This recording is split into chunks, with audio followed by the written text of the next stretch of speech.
Halo, apa kabar semuanya? Di video kali ini kita bakal membahas alur cerita anime Tate no Yusa no Nariagari atau The Rising of the Shield Hero. Menceritakan seseorang yang bernama Iwatani Naofumi bersama 3 orang lainnya ditransfer ke dunia paralel untuk menjadi pahlawan. Masing-masing pahlawan memiliki senjata legendaris.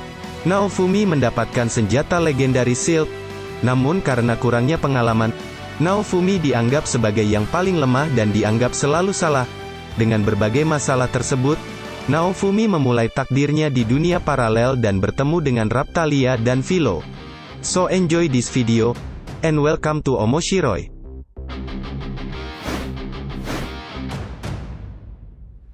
Cerita dimulai dari kehidupan Naofumi sebagai mahasiswa dan dia juga seorang otaku atau wibu. Di saat berada di perpustakaan, Naofumi membaca sebuah buku yang menceritakan tentang 4 pahlawan.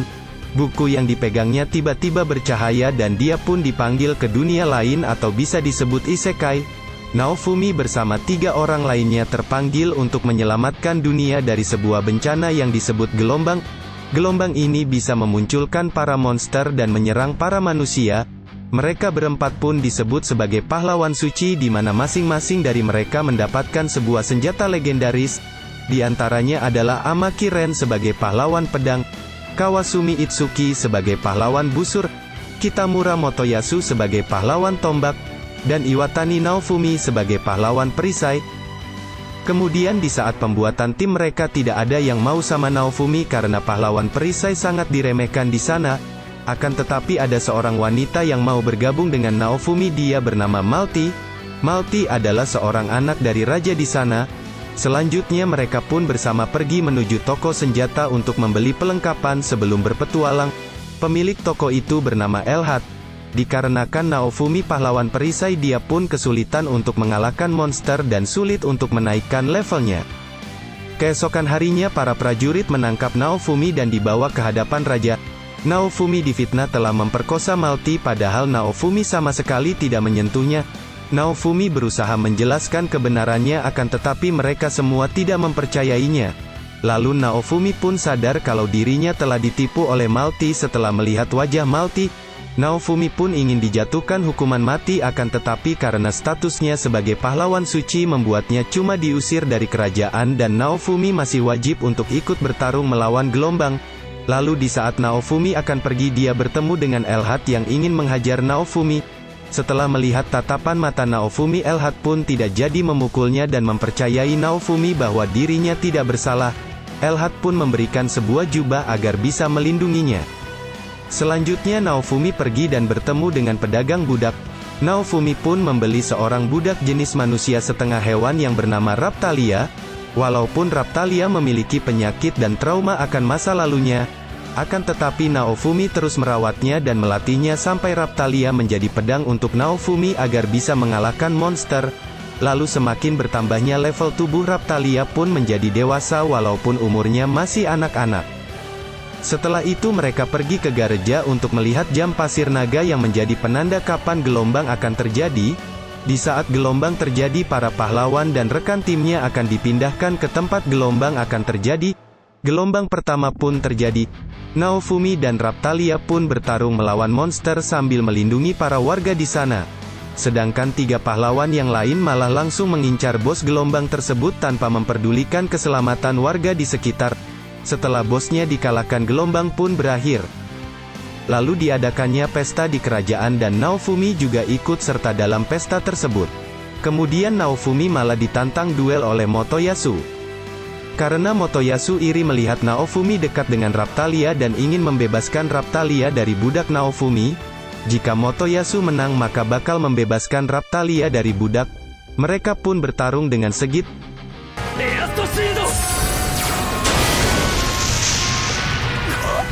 Singkat cerita, Motoyasu menang dengan menggunakan cara curang. Lalu Raptalia pun terbebas dari segel budaknya dan langsung menamparkan Motoyasu. Raptalia pun tetap kembali memilih menjadi budaknya Naofumi. Kemudian Naofumi kembali ke tempat pedagang budak dan membeli telur monster. Lalu telur itu menetaskan hewan jenis Virorial dan tumbuh dengan sangat cepat dalam beberapa hari. Dia pun diberi nama Philo. Selanjutnya di suatu desa terdapat Motoyasu dan Malti sedang membuat masalah. Lalu muncul prajurit berpakaian hitam dan menghentikan Malti.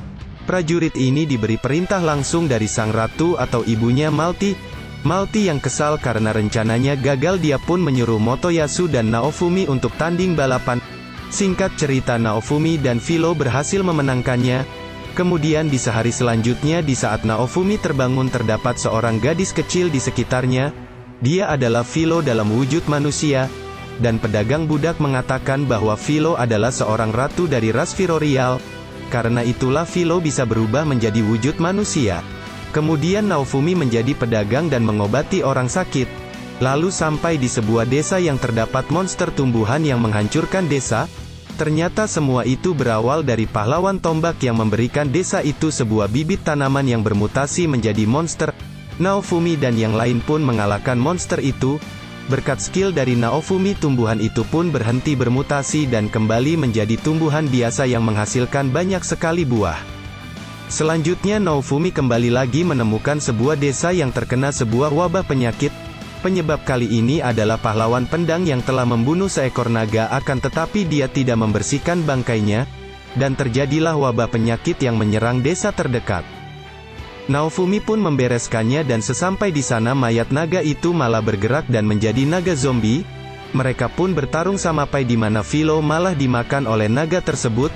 Hal itu membuat Naofumi menjadi marah dan berhasil membuka skill perisai terkutuk, dan skill perisai amarah yang bisa membakar semua yang ada di sekitarnya.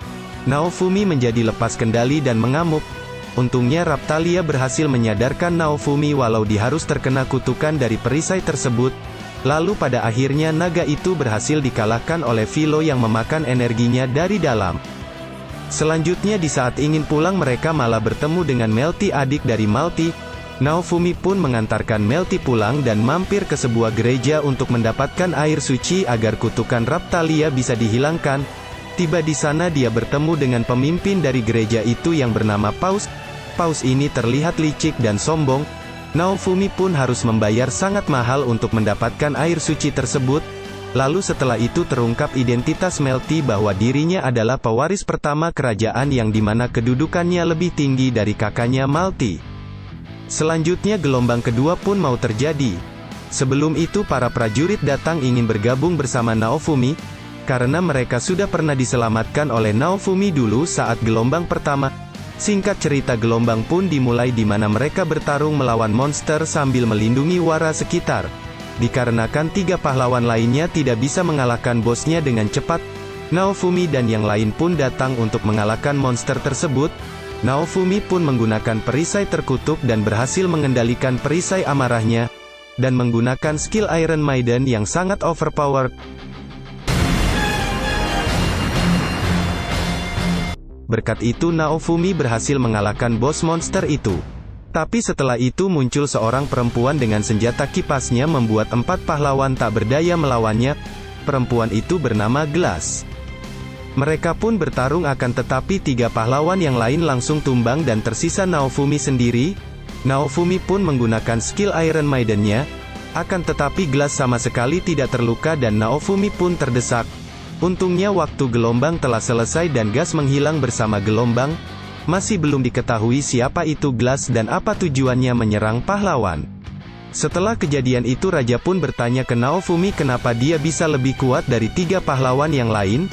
Naofumi pun mengatakan bahwa dia akan menjawab pertanyaan raja, jika raja mau berlutut di hadapannya. Setelah itu Naofumi pergi dari situ. Di saat pergi Naofumi bertemu dengan Melty. Melty ingin Naofumi bisa berbaikan dengan raja, akan tetapi Naofumi menolaknya karena dia tidak mempercayai orang kerajaan lagi. Kemudian ada seorang prajurit yang ingin menyerang Melty. Dengan cepat Naofumi melindunginya. Karena kejadian itu Naofumi dituduh telah menculik Melty dan Naofumi pun menjadi buronan. Sang kakak Melty pun mengatakan bahwa Naofumi bisa saja mencuci otak Melty dan membawanya. Saking bodohnya 3 pahlawan yang lain malah mempercayainya dan menyerang Naofumi. Kemudian Naofumi bersembunyi di kediaman bangsawan Fan. Di saat di sana mereka malah harus melawan bangsawan Gedut yang ingin menculik Melty dan Raptalia. Kemudian bangsawan itu malah memanggil monster dinosaurus yang terlepas dari segelnya. Akan tetapi dinosaurus itu malah menginjak bangsawan tersebut sampai mati. Anehnya dinosaurus itu hanya tertarik dengan Philo. Di saat Philo melawannya datang Ratu Virorial dan mengalahkan dinosaurus itu. Kemudian Ratu Virorial mengajak mereka ke tempat persembunyiannya. Sampai di sana Ratu Virorial menguji apakah Philo pantas menjadi ratu berikutnya atau tidak. Singkat cerita, Philo berhasil lolos dari tes tersebut dan mendapatkan mahkotanya. Sebelum mereka pergi, Ratu Virorial berpesan pada Naofumi agar jangan terlalu menggunakan perisai terkutuknya. Setelah keluar dari tempat itu, Naofumi malah dihadang oleh pahlawan tombak, dan dia menuduh Naofumi telah membunuh pahlawan busur dan pedang. Bisa dikatakan pahlawan tombak adalah orang yang paling bodoh dan mudah dimanfaatkan oleh Malti. Di saat mereka bertarung, tiba-tiba muncul serangan yang sangat kuat ke arah mereka. Untungnya Naofumi berhasil melindungi mereka semua. Orang yang menyerang mereka adalah pemimpin gereja, yaitu Paus. Paus berniat untuk membunuh para pahlawan suci karena dianggap tidak berguna. Kemudian datang pahlawan busur dan pedang, ternyata mereka masih hidup. Lalu mereka semua bekerja sama untuk mengalahkan Paus. Di sini Paus memiliki senjata replika dari para pahlawan dan dia mendapatkan sihir penyembuh dari pengikutnya. Karena itulah Paus sulit untuk dikalahkan. Naofumi pun terpaksa menggunakan perisai terkutuk lagi dan lepas kendali. Akan tetapi Raptalia dan yang lain bisa menyadarkannya lagi. Lalu tiba-tiba Paus dibekukan. Melihat hal itu, Naofumi pun langsung menyerangnya dan berhasil membunuh Paus tersebut. Akan tetapi efek samping dari perisai terkutuk membuat Naofumi pingsan dan kehilangan banyak darah. Setelah Naofumi sadar, dia disambut oleh sang ratu yang telah membantu Naofumi dalam mengalahkan Paus tersebut. Ratu ini memiliki kedudukan lebih tinggi dari raja. Karena ratu sudah mengetahui perbuatan jahat dari Malti dan sang raja kepada Naofumi, sang ratu pun meminta maaf kepada Naofumi. Kemudian atas semua kejahatan raja dan Malti pun akan dijatuhkan hukuman mati. Berkat hal itu nama baik Naofumi pun kembali dan di saat ingin dihukum mati, mereka selamat berkat kebaikan Naofumi dan hukuman mati itu pun diganti dengan hukuman yang lain, yaitu nama sang raja menjadi sampah sedangkan nama Malti menjadi lonte. Setelah kejadian itu Naofumi pun kembali dihormati semua orang di kerajaan tersebut. Selanjutnya pulau bernama Karmia sedang terbuka. Di pulau itu para pahlawan dan petualang bisa mengalahkan monster dan meningkatkan level mereka dengan cepat. Kemudian Naofumi dan yang lain pergi ke pulau tersebut dan mereka bertemu dengan petualang bernama Larak dan Terese. Mereka pun bersama-sama memburu monster dan level mereka meningkat drastis. Kemudian Naofumi menemukan jam pasar yang menandakan kemunculan gelombang ketiga. Mendengar hal itu mereka semua pun bersiap menghadapi gelombang tersebut. Monster besar pun berdatangan sedangkan Naofumi mencoba mengalihkan perhatian monster tersebut. Sedangkan tiga pahlawan yang lain menyerangnya akan tetapi serangan mereka tidak mempan. Lalu Raruk mengalahkan monster tersebut dengan sabitnya. Kemudian Raruk dan Terese langsung menyerang empat pahlawan. Raruk mengatakan pahlawan harus mati demi kebaikan dunia yang ditinggali. Raruk bisa terbebas dari bencana gelombang. Terungkap bahwa terdapat dua dunia yang berbeda saling bertabrakan satu sama lain. Kemudian muncul Glass. Ternyata Raruk dan Terese adalah temannya Glass. Dan Glass mengatakan bahwa mereka juga seorang pahlawan suci dari dunia yang berbeda. Naofumi pun sudah mengerti kalau mereka harus saling membunuh satu sama lain demi kebaikan dunia mereka masing-masing. Naofumi, Raptalia dan Philo bertarung melawan Glass, Raruk dan Terese. Sedangkan tiga pahlawan yang lain sangat tidak berguna dan cuma beban saja. Lalu berkat skill Soul Ether membuat Naofumi bisa melukai Glass yang tidak terkalahkan. Di saat Glass dan yang lain hampir kalah, mereka malah pergi ke dunia mereka masing-masing karena waktu mereka sudah habis di sana. Dan Naofumi berhasil menyelamatkan dunia untuk sementara sebelum kemunculan gelombang lagi. Naofumi pun berniat menambah anggota timnya agar bisa menjadi lebih kuat lagi. Kemudian Naofumi bertemu dengan Resia. Sebelumnya Resia adalah anggota tim dari pahlawan busur dan sekarang dia sedang dibuang oleh timnya. Naofumi pun menawarkan Resia untuk bergabung dengannya. Resia pun menerimanya. Kemudian berkat kerja keras Naofumi, sang ratu pun memberikan sebuah wilayah agar bisa dipimpin oleh pahlawan perisai dan tinggal di sana bersama anggotanya. Naofumi pun bertekad ingin menjadi lebih kuat agar bisa melindungi dunia yang dia tinggali sekarang. Lalu berakhirlah season 1 dari anime Tate no Yusa no Nariagari atau The Rising of the Shield Hero. Well teman-teman, mungkin itu saja. Terima kasih buat kalian yang sudah menonton video ini sampai selesai. Sampai jumpa di video selanjutnya.